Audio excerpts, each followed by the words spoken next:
We're here. We're live. This is Free Zone with, and you have the dynamic one, Petra.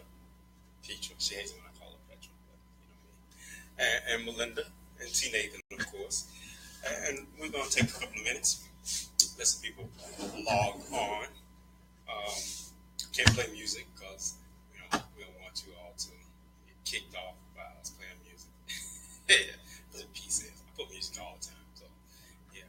Hi, Lashonda. Hi, John. Thanks for joining us. Lorianne. Hey, Lorianne. Yeah. Yeah, we're drumming it up now. We'll talk about, we'll get into all that.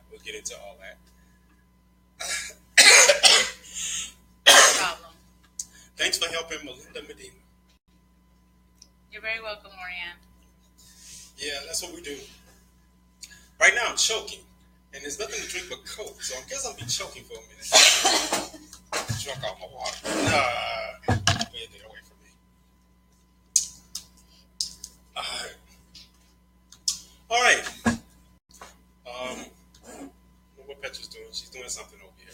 She's always doing something except ready, right? 3, 2. What is that doing? So we can see the feed that people that are not on your friends list. I think we're about to. Good. We're live now. Yeah, we've been live. She hasn't been live. All right. Yeah, I'm not going to even start. So I've been working out, and I'm having endorphins flowing through my brain. So she knows what that means. All right. Thank you for joining us today. We're in our bright home today. Last week we were in what is called?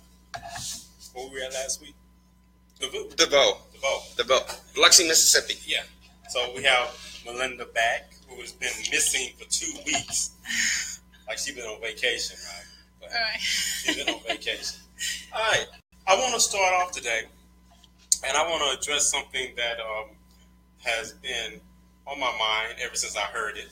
And I'm going to let you all hear a little clip of it, and then we're going to talk about it and get your idea on that. But first, we're going to stop, and we're going to send out all our prayers and hopes and dreams that everything turns out right for the residents of Puerto Rico and the U.S. Virgin Islands, our fellow Americans there also that are getting hammered by the latest hurricane.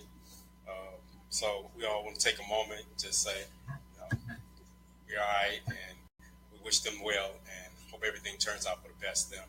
But not only are we going to turn hope, we're going to do something. As soon as we get some information about aid, Melinda's looking into it. She's going to get back with me, and we're going to do the same thing we do for any other Americans in the time of need. We're going to get together, and we're going to send aid. All right? So, having said that, I want you all to hear something. Yeah, this is what I heard during the UN speech. And this is... But if it is forced to defend itself or its allies, we will have no choice but to totally destroy North Korea. Rocket Man is on a suicide mission for himself and for his regime. The United States is ready, willing, and able, but hopefully this will not be necessary. That's what the United Nations is all about. Okay.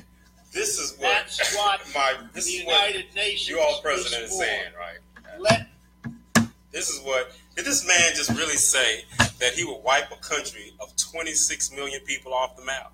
Yeah, I believe that's what he said. Did I hear that correctly? The United States president just said he would wipe 26 million people off the map. Do you understand that North Korea is one of the most impoverished? Yeah, that's my phone. Yeah, and I have it turned off, so it'll be turned the reception off. Do you understand that that North Korea is one of the most impoverished countries in the world? We're talking about a regime here of less than 1,000 people, and not understand that there's no military option in North Korea. But our president, and then we see people that are proud of this. What do y'all think? What are y'all thoughts on this? I'm the only one that's upset by this. I see. Well, I'm just wondering what took him so long to say it, to be honest. I mean, we all knew that he was going to say it eventually. I mean, I had no doubts in our mind that he was ever going to say this. Because are any of us shocked that he did say this in the first place? In front of the UN, yes. And I am going to say that I'm one of those people that have a firm believer that I thought that 45 could not do anything else to shock me. Oh, no, forget that. Oh, no, don't even get that. Because this is, I believe he could get a hell of a lot worse. I'm going to be honest. And that's not, I can believe a lot of things can get worse, but at some point in time, I still have faith that some kind of humanity will assert itself. But my point is that we are not as outraged as I believe we should be. That the President of the United States just basically got into the gutter and said he would wipe a country off the map. 26 million people. And people are like, and then I'm reading people saying, yeah, that's what we should do, and this is the way to go. And what planet are we living on? Right. That's what I'm failing to understand. This is what I've been saying for the last 3 months. Of the United States. Plus. And he's addressing the UN for the first time with foreign dignitaries in the room from all around the world. And then I watched the whole thing, unfortunately. And then we get to the part when he's talking about, we all going to put our countries first. Basically, I'm watching this man on a domestic level and on an international level wipe out all the gains that we have worked towards in the last, I don't know, since the beginning of the 21st century, perhaps? Right. Well, I've been expecting this for a long time because it's like I saw a map probably about a year and a half ago where the different countries are placing their troops in certain places throughout the world because they're getting ready for World War III.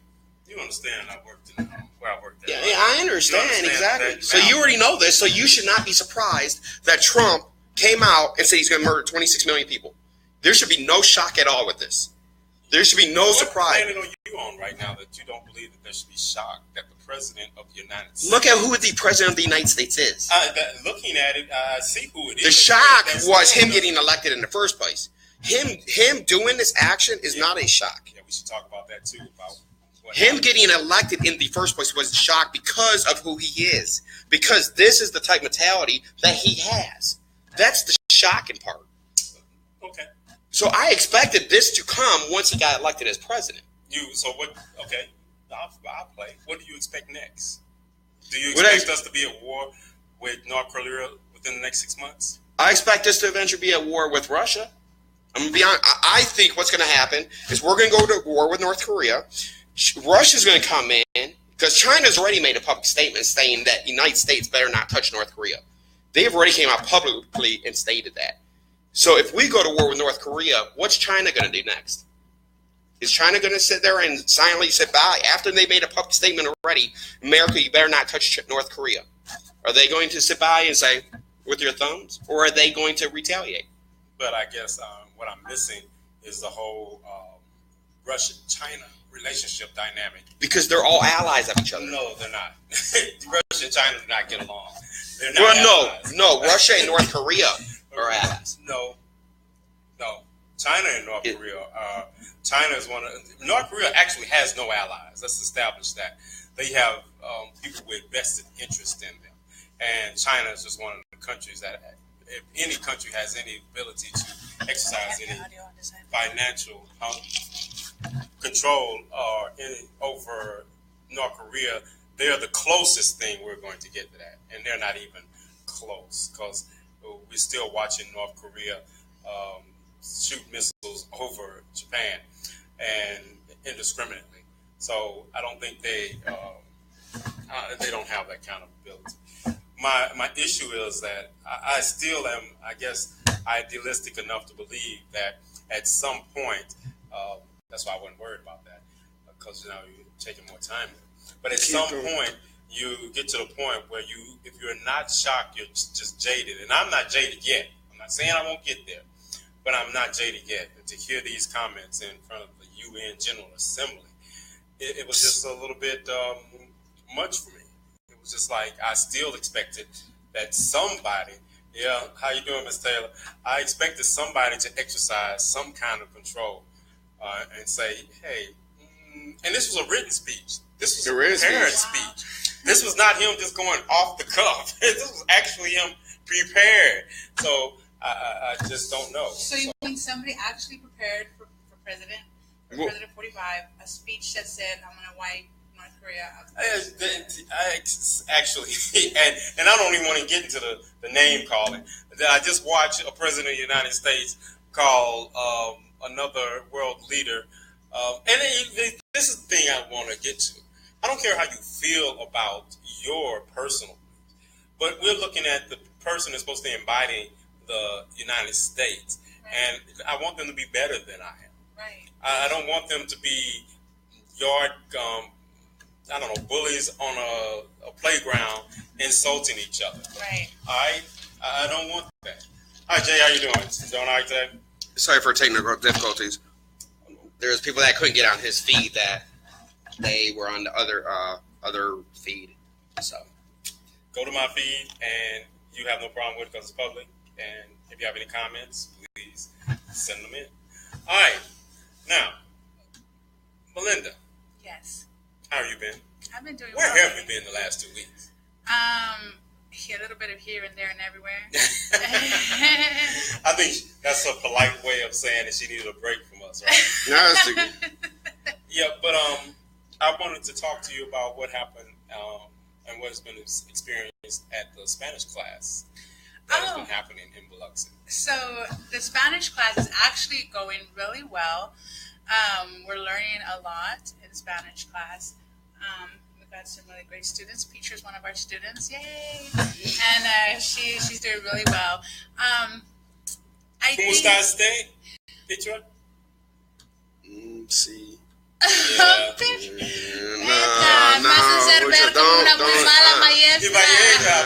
Más o menos español. Yeah, that's not. But it's not transferred. you all should come and join us. Absolutely, we're at El Pueblo, off of Division Street, inside the Seashore Mission Building. We're there Tuesdays and Thursdays from 6 to 8, and it's just community learning. We're learning with everybody, and we're actually looking for a Spanish speaker that actually wants to teach the class to perfect their own English. Oh, okay. And it's not just about teaching Spanish or teaching English. There's more to it than that. Yes. It's actually breaking down the boundaries within the cultures of the coast. Right. I don't know if you mentioned that or not. I apologize. You go ahead. I'm like scatterbrained now. One of the reasons I teamed up with Melinda to get it started, we partnered up on it, was because one of the issues we've had on the coast for several years now, throughout my activism I've done, is that the groups tend to be they just, one group here, one group here, one group here. They don't interweave. Right. So you don't have that cultural experience, So, me and Melinda took it upon ourselves to break that cultural barrier, So, I feel like it's really needed, and that's all I can say. There's not much else to it than, if you don't expand your horizons, if you don't break down your own barriers, you're never going to be able to expand and grow within yourself. Absolutely. So. And if we say we want to learn something and we don't take the initiative to do it, then... Okay, what about, you were telling me about an incident last night about police in so we were at the class last night, and I walk outside because I see these lights, and this person, we had just gone on break, and this person got pulled over on the sidewalk, and is being asked for his ID for walking down the street. We're probably 75 feet away, 50 feet away, and there's no other squad cars there. And I'm just like, why? That's me this time. I can't even. I was like, so I'm sitting there watching this Biloxi police officer question this guy for walking down the sidewalk. Okay. And so, the guy, he sits back real politely, he hands him his ID, he's carrying a bag, and the cop, after he does his spew, because he doesn't see me this whole time, okay? And I'm just kind of in the corner watching. I should have recorded it.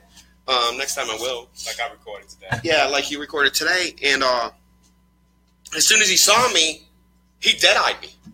I didn't even tell you that last night. He dead-eyed me. He was like, and he got in his car and took off after he ran the guy's name. But I have several issues with this.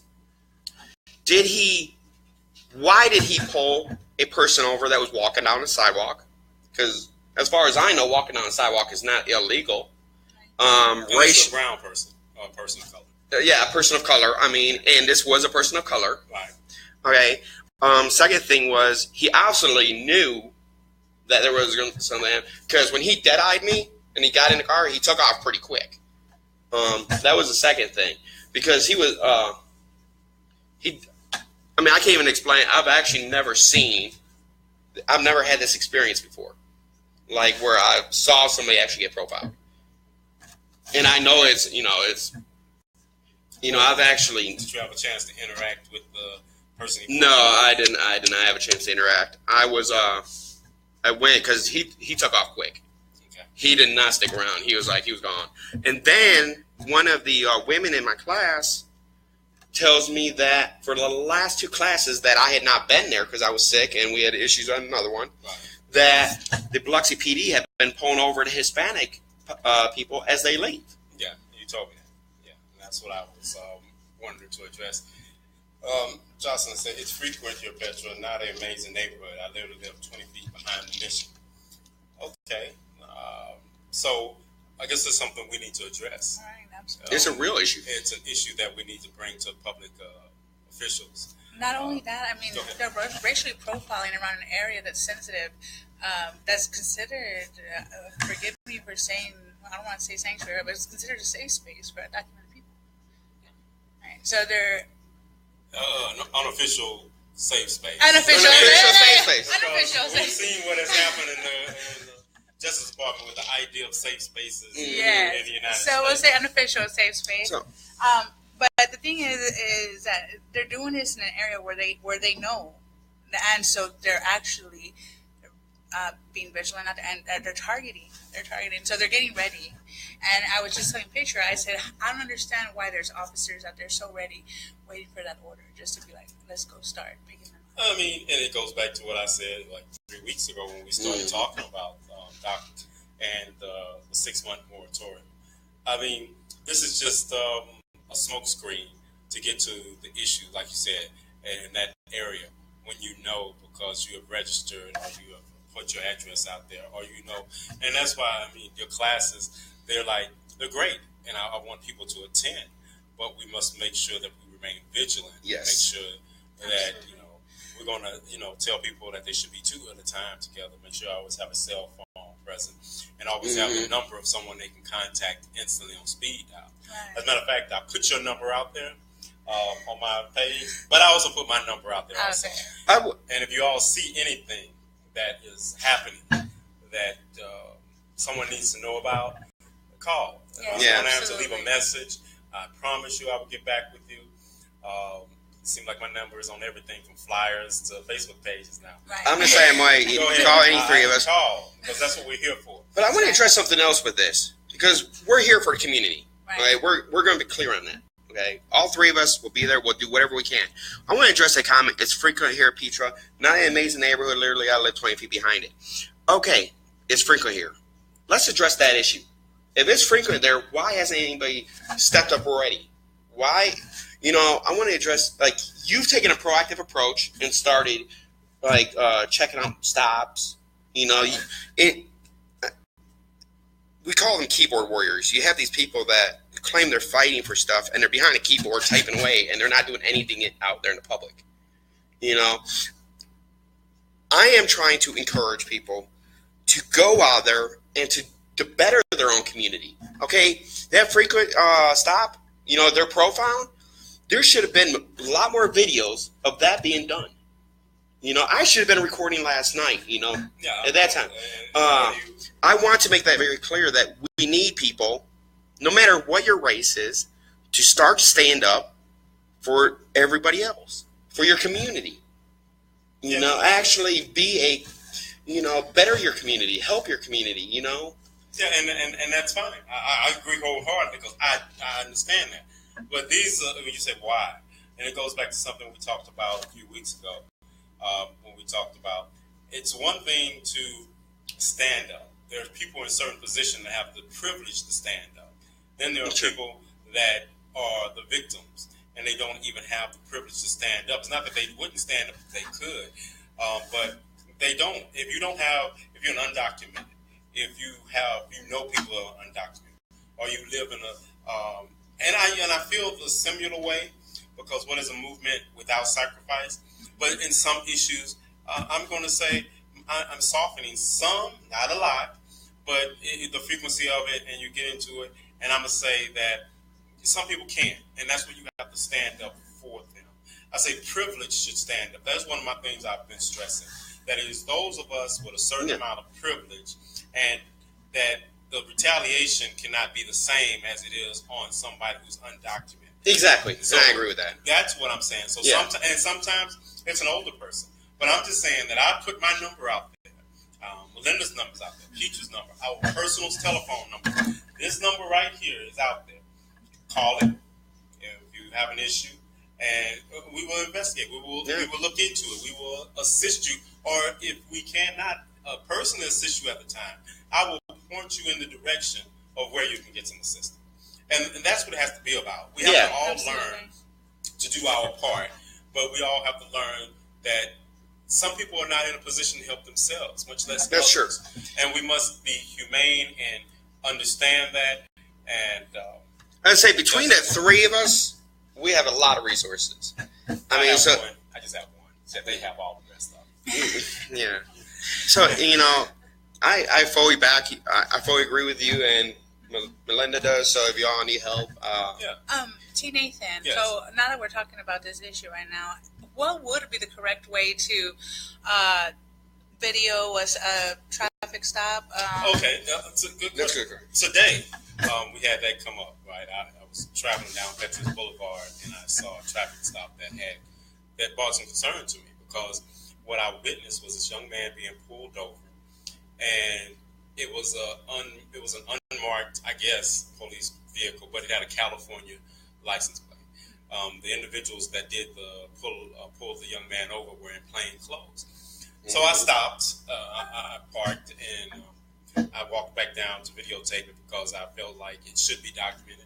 And you make sure you stay out of the actual area. I mean, have a good camera so you can zoom in all you want, but as long as you're staying out of the actual area and not threatening in any physical manner, you should have no problems. Like when you say out of area, are you talking like 25 feet? Yeah. I was across the street, and I guess the area will depend on your good judgment, and make sure you're safe, of course. But I'm just gonna dive in sometimes, so you can just be. But you make sure you're at a safe distance, and you can record, get some sound on it if you have the ability to record it, and remember your instance. And sometimes that is enough, right in of itself, to keep things from going south. I'm not saying every traffic stop is going to go south, but sometimes in this, I just a firm believer now, at the level that we are now, that it doesn't hurt to record them, and independently of anybody else that's going to do something that might get doctored. I did want to say, jumping in there, the ACLU has created an app for almost every state that you download the app and you hit the button, it videotapes and it collects audio, and it downloads straight to their server. So that if there's any issues, the ACLU directly has it. Yeah. And if there, it could be brought up with concerns. So you could, save it yourselves. Yeah. I mean, I have that app too. It's called Facebook. and I mean, people use what you're comfortable with. Yeah. Get comfortable with it, get to use it. That's fine. But use what you're comfortable with. And sometimes just another set of eyes on the situation will solve it. Because I noticed that at the end of the traffic stop, I'll give the plain clothes. There was two of them. I thought they were narcotics agents, but they gave them a handshake. But the thing about it is that they said, when I asked them, and he said they pulled him over. This is what happens when you have no water. They pulled him over for. I'm so sorry. I'll be right back. Yeah. No, sit down. Yeah. This is water. Okay. This is water. Just choked myself. Anyway, they pulled him over for a seatbelt violation. Mm-hmm. And I'm still questioning that, and we're going to look into it, because of the fact that, I've never seen plainclothesmen in an unmarked vehicle pull somebody over for a seatbelt violation. Because that vehicle you had, I've always seen deal with narcotics in the past. Right. And I've seen them pull over other vehicles on Pass Road, that specific vehicle. I've actually seen them pull over others. With a California tag? Not California tag, but the people I've seen that vehicle pulling over do tend to be of a certain race. Every time at least I see them, I'm going to be honest. I don't know what the statistics are of who they are. Yeah, when you don't make records of them, there are no statistics. That is. It's like in order to get a statistic, you have to have a citation or something just to pull people over and harass. Yeah. No one catches it, no one's watching. Then there is no recording of it, and there is no statistic of it. That is a good point. Yeah, why search the car? And then they conducted a search of the car also. They conducted a search of the car, and I was like, seatbelt violation. I want to know there's consent. And I can't testify if there was consent or not. But the young guy, I don't even believe he would have known if he had the right to say no. And I don't know how it was broached because I say I'm not going to get into that because I didn't hear that part. By the time I walked back down there and him out the car. But, and that's why I posted, the young lady shared something with me about know your rights in that situation. Yeah. And so I posted that to my page, and y'all go to it and check it out. But still, even knowing your rights, you have to exercise some common sense. Yes. As people of color, you have to exercise some common sense because I've seen videos recently where people didn't resist, and they still got beat up. Or shot. And this is still wrong. So know your rights, but also exercise common sense. Everybody wants you to be home safe. Get home safe. Let's talk about that. What is it with the amount of police shootings of civilians in America versus other countries? Because I was talking to a vet the other day, and she was telling me, she was quoting me statistics from Germany versus throughout Europe, and she's like, over there, they normally use a taser. The amount of shootings that they have are 1/10 of America's. In Europe in general. Europe's a pretty big place throughout different countries. So I'm wondering, because I mentioned we were talking about, with the trans student that shot, with the people that are, the people that are shot, people of color that are shot while pulled over, to be honest, because I don't hear of a white person being shot while pulled over. What is with the police shoot happy? It's the culture that we live in. I don't think it really requires any more than that to understand that. You said Europe. It's a different culture. And then Europe has its own problems. While we talk about, it does. The police shootings. In the United States, what I'm dealing with is the disparity between the people of color and the percentage of the population they make up, and the number of unarmed people of color that are shot as compared to the number of unarmed Caucasians that are shot in similar situations. Oh, I agree with that. That is our problem that's unique. Is not just the number; it's the makeup of that number. Yes. If it was across the board, then it would be okay. I understand. But when you did with disproportionateness of it, then you have to say there's some factor in play here, and what is that factor? And we know that factor is racism. Yeah. And we know it's race. So that's the issue that we deal with here that we have to overcome, because as long as we don't understand that this system is predicated on race. I got into one earlier today about the Constitution of the United States. Oh, yeah. And as a political science study, I understand the Constitution. Don't ever think when you all are approaching me that I don't understand the Constitution. But let me explain something to you all. When I say that the system is broken, I'm saying for people of color, the system has never been fixed. Let's go ahead and say that.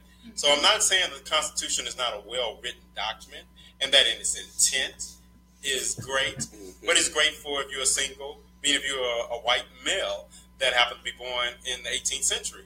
In the 19th century, it's great, but it also has to mean that you have to understand that people of color, if you just go back to the clause we were talking about, the Electoral College, and why did I say that system was broke? When you go back to the point that the Constitution recognized people of color at first as 3/5 of humans for counting purposes for the Electoral College system, then hello, and then you was wondering to say, well, you defend the system and extortionate. You're gonna make me point to the fact that your system was never designed with me in mind as a whole person.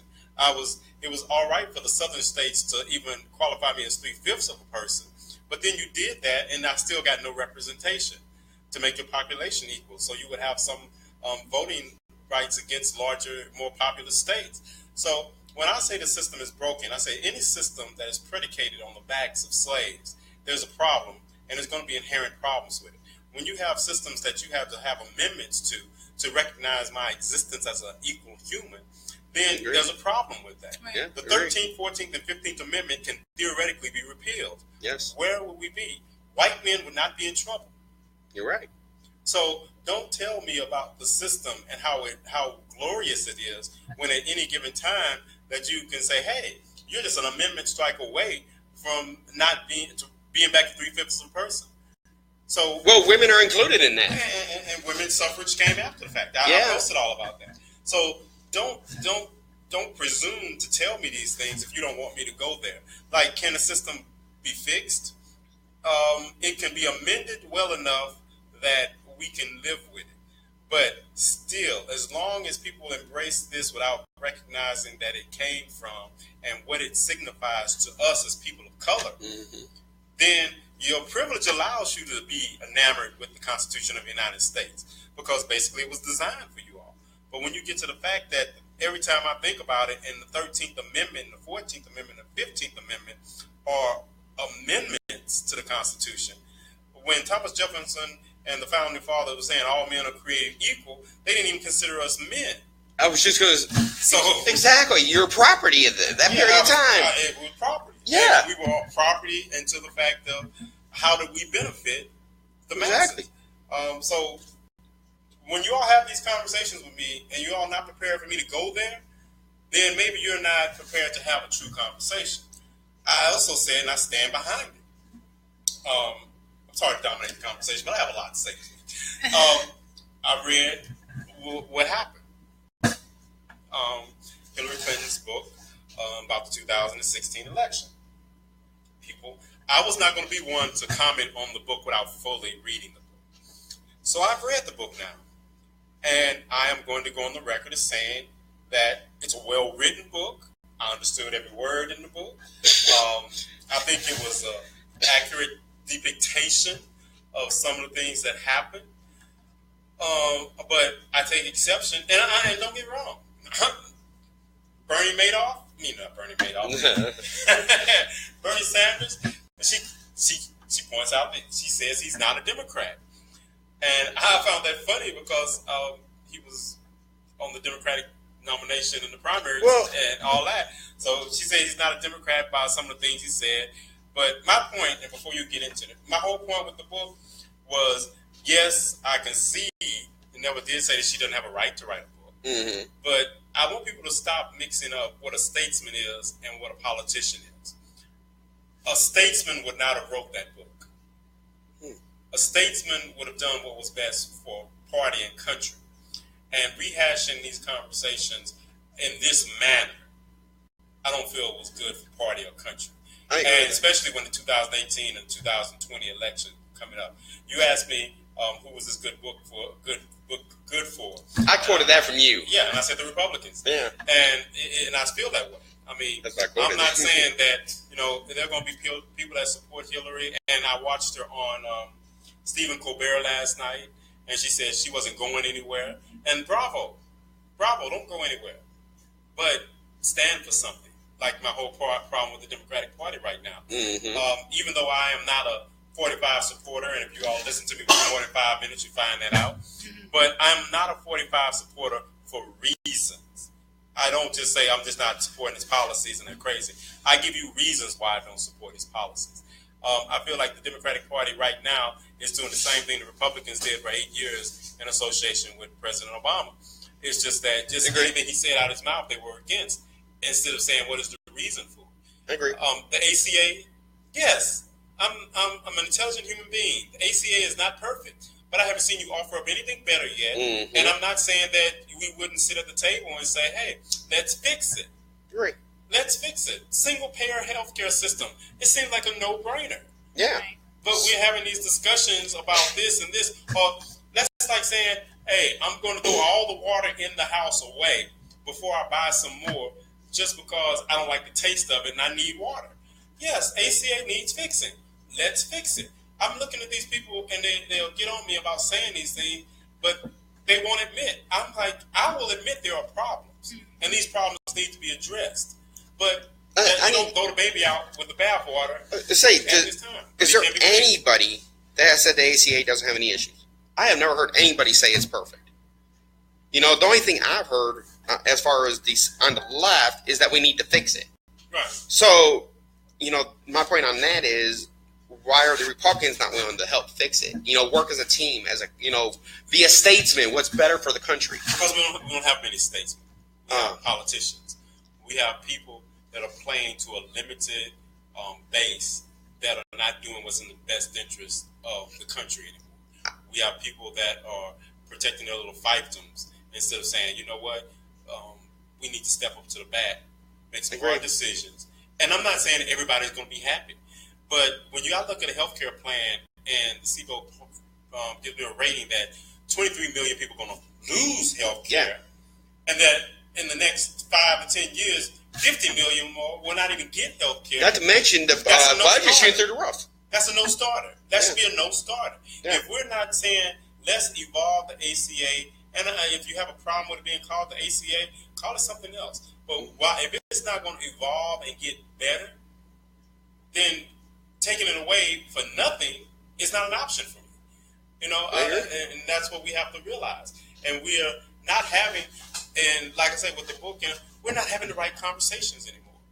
We're having conversations of a petty nature based upon somebody saying, oh, they did this or they did that, or Bernie Sanders this. And if anybody thinks that was a Hillary Clinton, I'm sorry. But like I say, I mean, maybe as a person of color, and I've said it before, the Democratic Party and the Republican Party, now don't get me wrong, the Republican Party gave us 45, so they obviously win my worst party of the year, of the decade. I agree with you on that. Way to find the winner for that.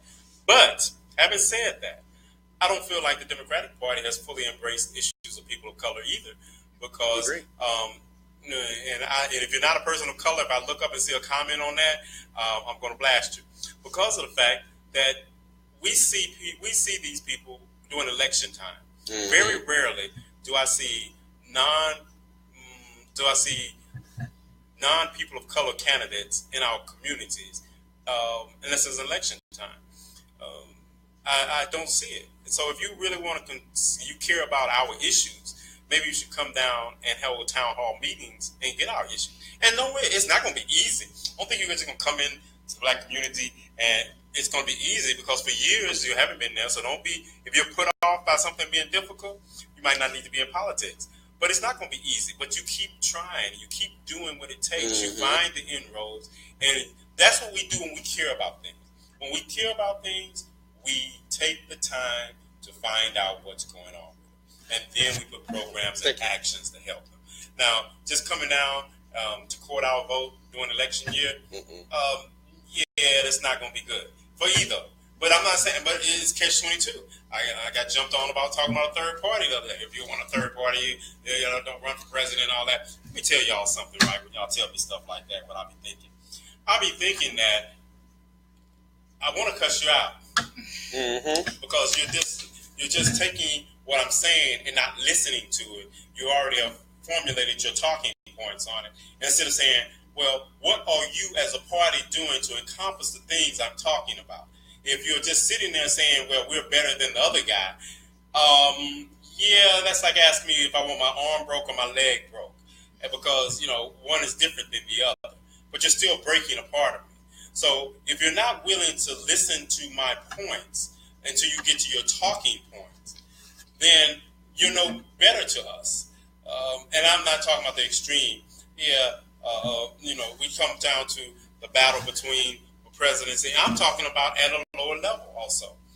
Yes, there are issues that need to be addressed locally that we are not addressing locally that deeply affect people of color until election time, and then we get these crumbs, and then we'll to say, hey, you look, we did this for you all, like, and the whole way it's even broached is like, excuse me, you just didn't want me to get it myself the way I was going to get it, because you're not giving us anything. As citizens of the United States, we are entitled to certain things. So you're giving us what we're entitled to, and we're supposed to stand up like some well-trained dog and shake your hand? It doesn't work. Yeah, I'm in a mood today. I'm sorry. I'm in this mood, and this is the mood that is reflective in the black intellectuals and the people of color intellectually in this country. We go, we look, and we see, and we talk, and then when we stop talking, oh, what's wrong with you? I've been talking for 50 years, and you haven't made a decision or even to try to work in this direction. You keep telling me that, oh, the other guy, the other party. I'm talking about your party. You're the one who's here waiting my vote. Agree. Then what are you doing?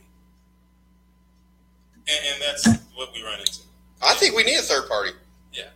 I think we need a third party for no other reason than to show people that it's and when I say that, I mean a viable third party. Yes. And let me tell you this for those who get on me. I'm a political science major, and when I say third party, I mean viable third party. I'm not talking about just voting for somebody to split votes and keep that. I'm talking about and if you don't like that idea, I got one you're going to like even worse. I'm voting for the person that represents our interest.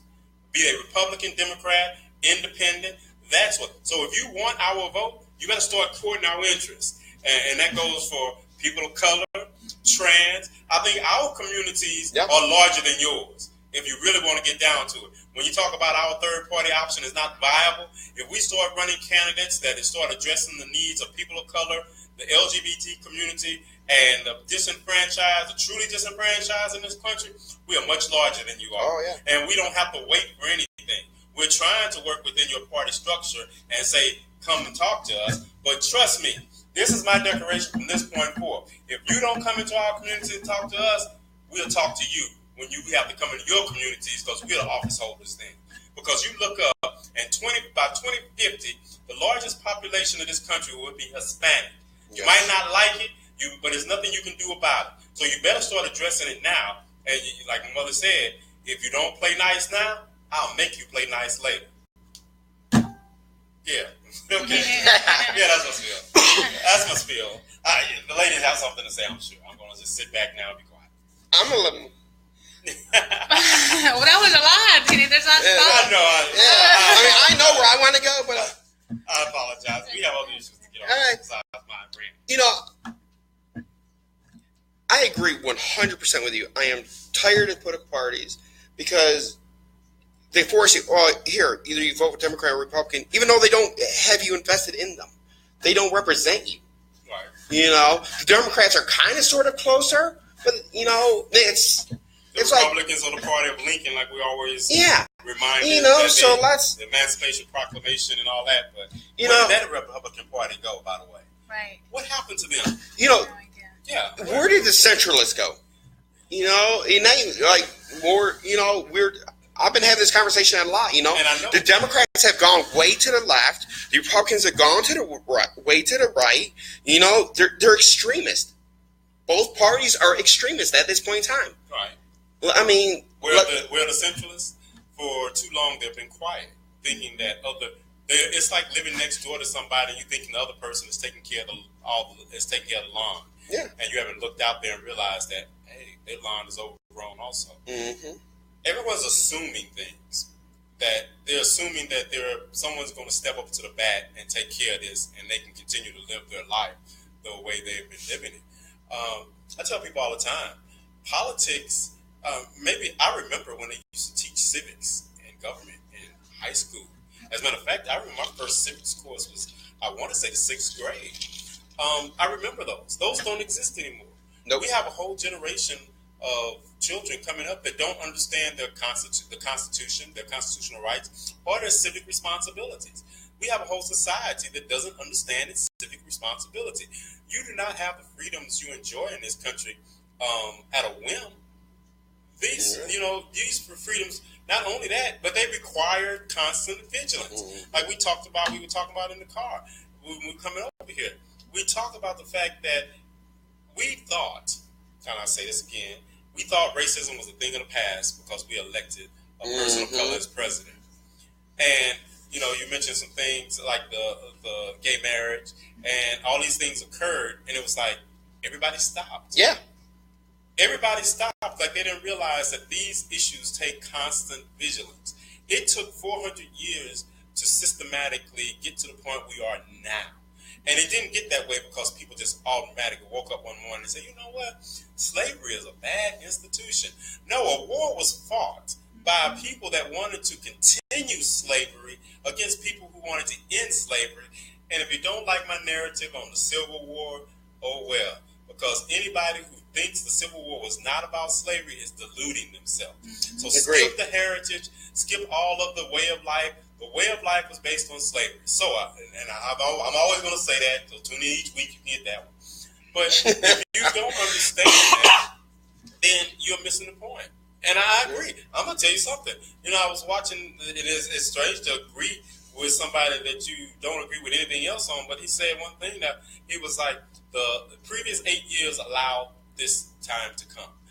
And we mean it from different angles, but we allowed it to come because we thought we had moved beyond the point and we no longer did the things necessary to keep moving. It's like a rubber band effect. If you stop, you get snapped right back to where you were. And that's what 45 is showing us right now. Yeah. It's like he's taking on a personal vendetta to overturn every executive order that President Obama signed. He's taking up on a personal vendetta to end any globalization, the beneficial, anything that has happened in the last 20 years. This man stood up in the United Nations and basically threatened to wipe out 26 million people. Who does this? Who does this? And he has the sad thing. It's one thing. It's Hitler. One thing to say it. It's another thing to actually have the means to do it and say it.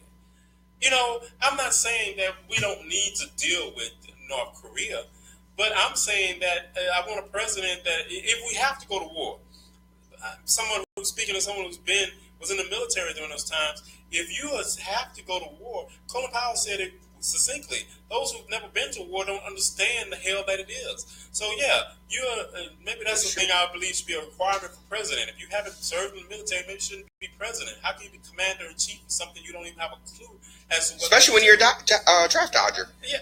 Exactly. Three times? Yeah, we might be throwing some more people on that list too. But anyway, and maybe it's going too far to say you didn't have to serve in the military, but listen to your generals, perhaps. I can't see any general telling him to get up there and say that. I don't see any general I met in my career, even the ones I didn't like, telling him to say that. I look at the Chief of Staff Kelly in the audience when he was giving this speech, and I was like, that's exactly the same way I feel like. Did he just say that? Oh, my goodness. Who wrote this speech? And then you find out he did. But, or some staffer that wanted to keep their job. That's it. So, and those are my feelings on the issues. And, and I wanted to get to something else because we discussed it briefly the day before yesterday, the Ohio State, the trans student that was shot there. You're talking about Georgia Tech. Georgia Tech. Yeah, the Pride Alliance president. Because I contacted a friend of mine in Georgia and found out that because my question was, they didn't have tasers. Your campus security and you don't carry tasers. Yeah, because they were 120 pounds wet. Yeah, and not only that, but at the range they shot him, a taser would have covered that range. Them. Yeah. At the range they shot them. Thank you. And a taser would have covered that range. And easily. And then they didn't. And then to find out that it wasn't even a knife that they had in their hand, it was a multi-purpose tool. I did not know that. Yeah, it's a multi-purpose tool. It was on there, but it was like Swiss Army knives with multi-purpose tools on it. And, maybe it's the fact that, somebody should have been better trained to deal with issues. Well, especially when the person is saying, shoot me. Yeah. They're absolutely suicidal. Okay, we're going to just put it out there, okay? It's very clear that the person was suicidal. The person was walking, real slow. I don't even know where to go. The whole situation, it's almost like the police shooting of the man in the wheelchair. Yeah. It's the same situation. What would motivate me to shoot a man in a wheelchair? When I watch pulls out an AK-47. Yeah, I'm like, and then the police in this country need to be overhauled. They need I don't care if it's a national standard of training, but this different training methods throughout the country is just. I don't think I'll go making somebody mad again. I don't think it's I think it's, you say you overhaul the police. Okay, where you get the next ones from? The same system that. Well, I'm not. It's not. It's the people that are taking. You're right. Are we going to pull these people from Mars, a different environment, a different system? Yeah, training is helpful, and it does. Utah, I give them credit. They trained, but they trained the people they had. But it still have to deal with the fact that there's certain biases in place that have to be addressed. Okay, we're never going to get rid. Let's say we overhaul. No, the never word is not going to enter my. Hang on. No, what I was going to say is to get rid of the biases. What is it? 9 out of 10 police officers that are charged get found acquitted. Okay. 9.8. 9. Okay. What about if the citizens of the United States, the people that are in the juries that are doing this, actually hold them accountable instead of a person told me the other day that police deserve the respect of a priest. Catholic priest? Any priest. Catholic priest. Throw that, okay. I was actually told that police. That was too far, wasn't it? I was told that police officers deserve the amount of respect that Catholic priests deserve. Well, the respect word to me is about what you earn. It doesn't matter. I agree. So I know priests I know people, period. They said they quoted. They said, "Well, if you do as the police officer, I heard you. We heard you the first few times." Well, no, they said if you do as the police officer tells you to. And we addressed that in the beginning of the video when we talked about there have been people that have followed the rule to the T and they still get beat up. And my issue with that is that they deserve respect. Everybody deserves respect. And once you have to single out somebody and say they deserve respect, who are you seeing not respect them? And then when you say that you see people respect them and they still wind up being treated a certain way, it goes back to my issue that it's a certain biasness that is in our culture. Like Dr. King said, I'm not one of those let's change the heart and minds of people because I can't change your heart and mind about anything. What I do is say the law says that this, and this is going to occur. And as long as you can believe what you want to. Well, we talk about lynching. That's what Dr. King made a statement on. I can't make a man change his heart and mind, but the law can stop them from lynching me. That's a win for me. So, and I was going to address those issues that you were talking about when you talk about, the law and how these cops are not being held accountable for atrocious actions. And that's a two-way street. We find out in St. Louis, we have a videotape of a man saying they're going to kill that tonight, and he shows up with his own AK-47. The gun that they retrieved from the scene only has the cop's DNA on it, and he's still somehow mysteriously found not guilty. And that's why St. Louis has been up in arms the last 3 days. But this was judge alone, so this wasn't even a jury. The judge decided that. But people of color have known for a long time that we do not get justice in the criminal justice system as defendants or as the other side as the plaintiffs. We don't get justice on a regular basis. So exactly. That's not shocking. Mm-mm. So what needs to happen is that the people with the privilege that say they're our allies, they need to understand and need to act. I'm tired of saying what you need to understand.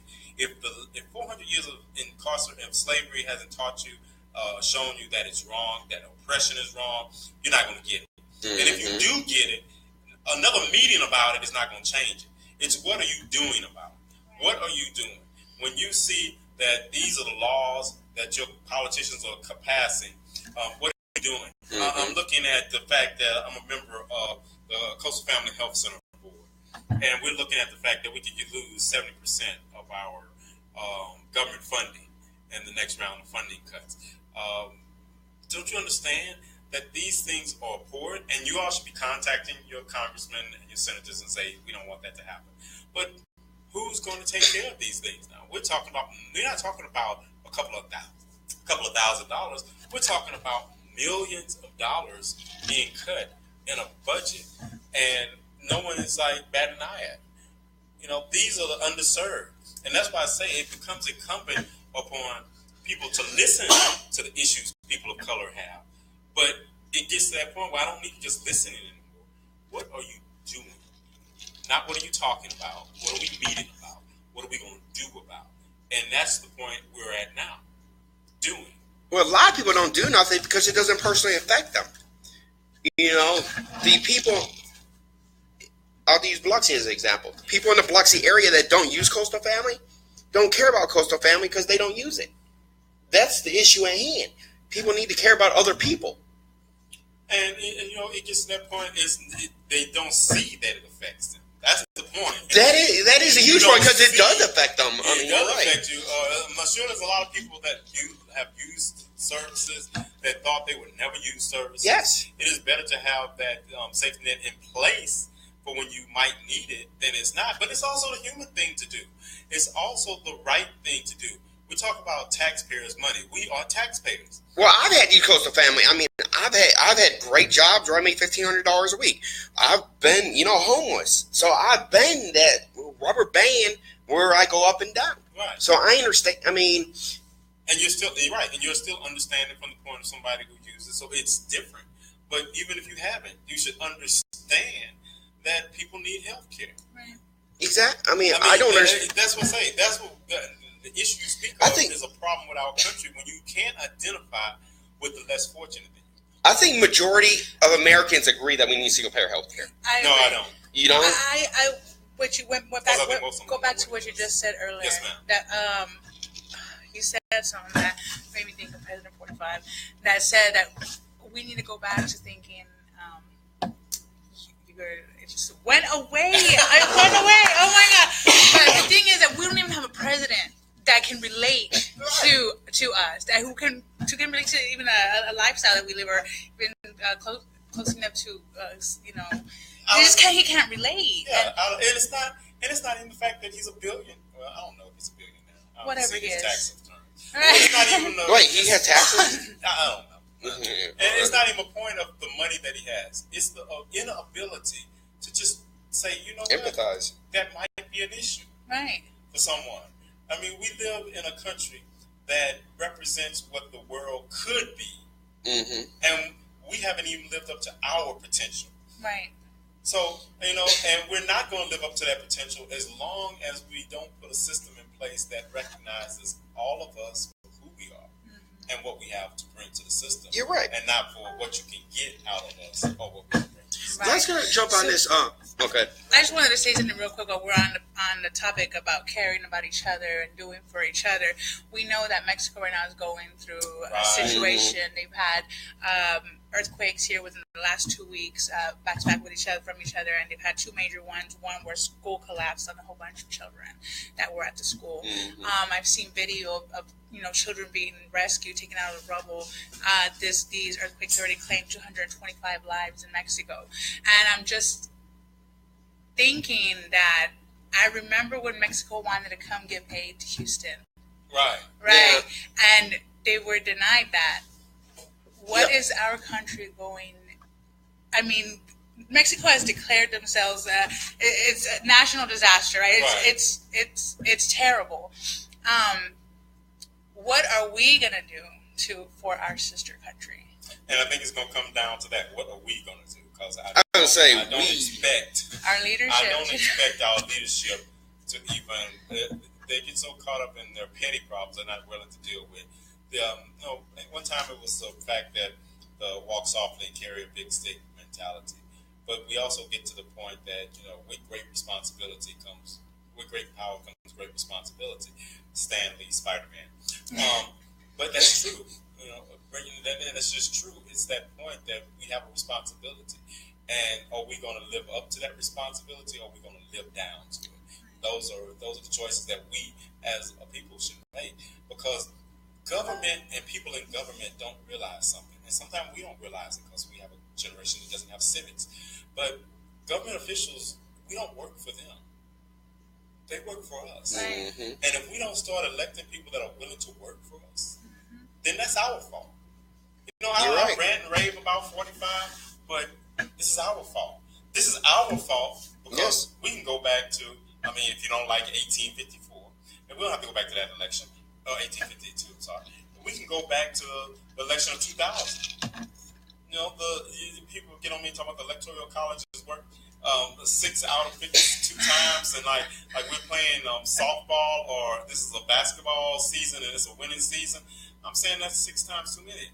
I don't think people understand what the electoral college is even for. And these are people that do understand that I'm having the conversation. Wow. With. But it's the point that we should have realized this in 2000 election, that there was something wrong here. They talk about, well, it's only happened this, but it's happened twice in the last 16 years. Mm-hmm. This is an issue. Yeah. Yes. This is an issue, and we need to address this issue. And we're at our hour mark, and we're going to get some closing comments, and we're going to get out of here, people. Can't afford the light bill unless you all keep tuning in. So just one last thing, I'd like to give you guys a little bit of information of where you can give donations for Mexico. SaveTheChildren.org. I cannot say DONAUNICF.org.mx. What is it again? DONAUNICEF.org.mx. Yes, and then we have Project Paz. Paz is PAZ.org. Yes, Project Paz. Project Paz. Oh, yeah. Give me a moment. My mind is not engaged. My mind is engaged. My fingers.org. Okay. And then we have Cruz Roja. That's CRUZRUZROJA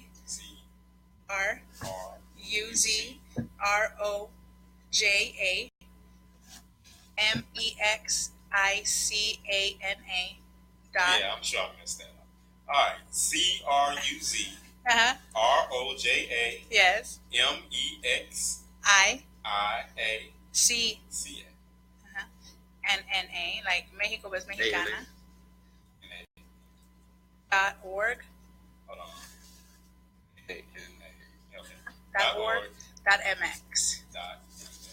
Don't forget. And thank you, Lorianne Manchester, for giving us these links. Who is also don't forget SaveTheChildren.org. And SaveTheChildren.org. Save the children.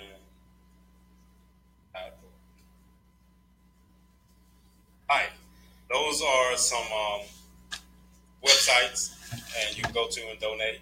Petra, last words. I have none. What did you?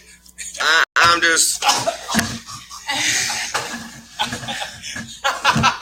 been a long You all don't realize what that means when you see that Petra says she has no last words. Just keep an eye out in the future because there's a lot of events coming up that have not been publicized yet. And yeah, and I would like to thank you all for tuning in and listening to us give our take on issues of the week and things that deeply affect all our communities.